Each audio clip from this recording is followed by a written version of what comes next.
So, you ready for the job market? You finished your resume, you finished your cover letter, and you found a bunch of jobs you're interested in applying for. Now what? Today, I'm going to talk about how you can get yourself organized for the job market, how you can save and print your documents for success, and how you can inquire about a job when you're ready to send along your resume and cover letter. The first thing you should do once you find a bunch of jobs that you're interested in applying for is get yourself organized with a job application log. So what should you include in this application log? It would be a good idea to start an Excel spreadsheet or a Google Sheet that allows you to enter information about these jobs so you don't lose track of them or lose track of due dates and miss due dates by accident. So you'll want to list your position title, the employer, and the date that job was posted. You'll also importantly want to list the due date, which is a great way to sort your spreadsheet, and then the point of contact. Who should you be addressing your material to? Finally, you want to note what date you actually submitted your application. That way, you'll know when you can follow up later. You'll have a column for your follow-up date, and you'll also want to put a column for any additional notes that you might want in the future. Another good idea is to save the position description to a file or a folder on your computer or to paste it into a Google Doc, because there have been many occasions when I've applied for a job and gone back to look for the job posting and it's been pulled off the internet, and I don't want that to happen to you. Next, before you submit any applications, we want to check your online presence. It's a good idea to Google yourself on a browser that you don't typically use. That way Google doesn't know who you are, have any of your cookies or anything. You search your name and you search the places that you've lived along with your name. So Bailey Benedict Eau Claire, or the schools that you've attended. Bailey Benedict Purdue University, to see if anything relevant comes up.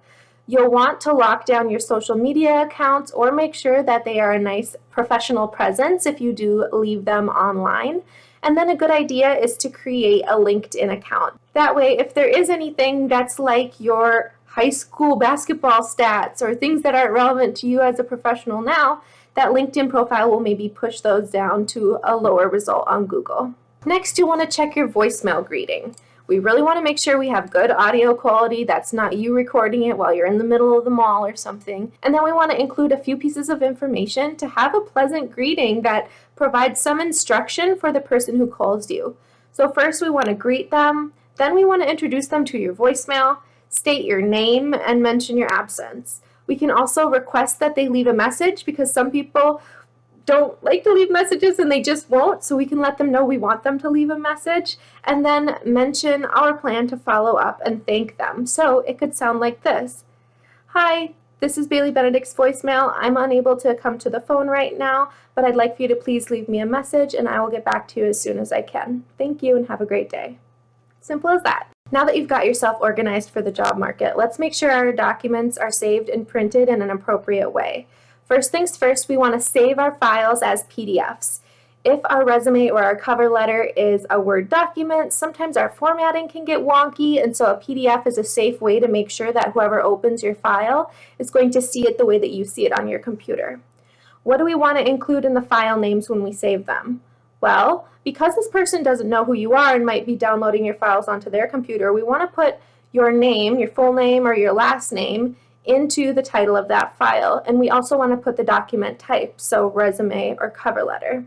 Then sometimes you can put the organization if that helps you with your own organization of files, the position you might be applying for, and then the date that something was updated. No matter what information you choose to include, we want to make sure you have a matching format across both of those documents. Here are some examples of what those file titles could look like. Name, position, document title. Last name, document title, date. Document title, date, last name. We also want to make sure our documents are printed appropriately. Don't staple your documents together. That's kind of a weird business faux pas. You also have the option of using regular printer paper or resume paper for both documents. But no matter what you choose, you want to make sure to use the same paper for both documents.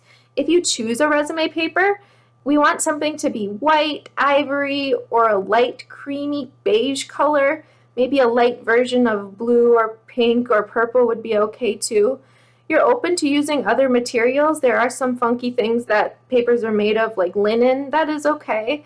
And then we want to use a paper weight that's anywhere from 20 pounds, which is standard printer paper, up to 32 pounds, which just means it's thicker, kind of like cardstock. There are some reasons that you might want to use resume paper. It might help your application stand out. It might look a little bit more professional, but at the end of the day, it's not a huge make or break. So don't feel like you have to break the bank to get resume paper. If you're submitting your applications online, you might be thinking to yourself, do I really need to print these documents out?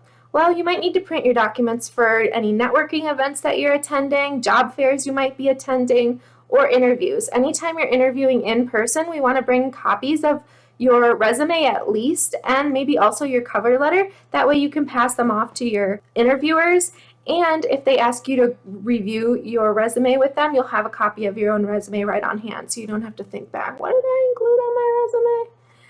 We also want to consider creating personal business cards, and that's something you can just easily do in Word or Excel, but there are also online sites like Vistaprint where you can print business cards for free or low cost.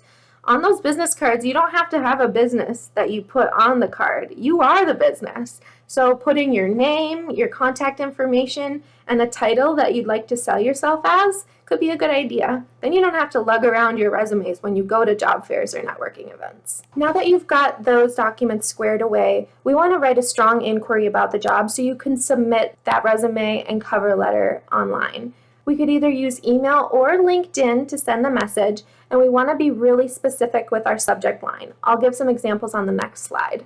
But what should you include in this email? You already wrote the cover letter, right? Well, it just needs to be short and brief. We want to address the email to a specific person, like Dear Mr. Blank or Dear Hiring Person. Then we want to request their consideration of our materials, direct them to our attached materials, and mention what the next steps should be. Finally, like always, we're going to show appreciation. Here are some examples of what your subject line could look like. Application for marketing position number blank blank blank. You'll notice that number is associated with their applicant tracking system. So it would be a good idea to put that in there. That way they know exactly what position you're applying for. If they're scrolling through their email, they see that and they're like, oh, I need to hire someone for that position. Or you could write inquiry about accounting roles at blank company. Here's an example of the message that you could send. Again, it only has to be really short.